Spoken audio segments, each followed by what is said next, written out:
Nous présentons dans cette vidéo le diagramme d'état. Le diagramme d'état fait partie des diagrammes comportementaux du langage SysML. Il permet donc de modéliser le comportement d'un système logique séquentiel, dans lequel on retrouve toujours des entrées binaires et une unité de traitement qui va devoir gérer ces entrées binaires de manière à élaborer des sorties binaires afin de répondre au cahier des charges.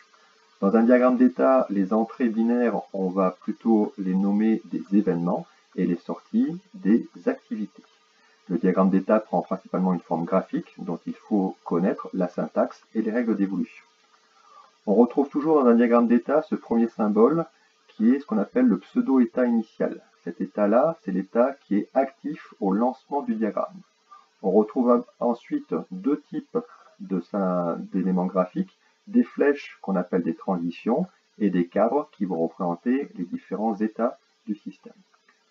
On va pouvoir, dans un diagramme d'état, définir l'évolution du système d'un état 1, ce qu'on appelle un état source, vers un état cible, en fonction de l'apparition, on parle de l'occurrence d'un événement.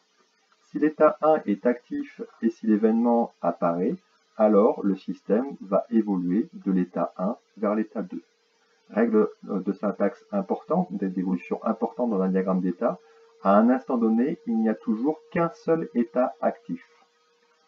Autre possibilité de décrire l'évolution d'un état 2 vers l'état 3, de conditionner l'événement par rapport à un test. On parle de la condition de garde.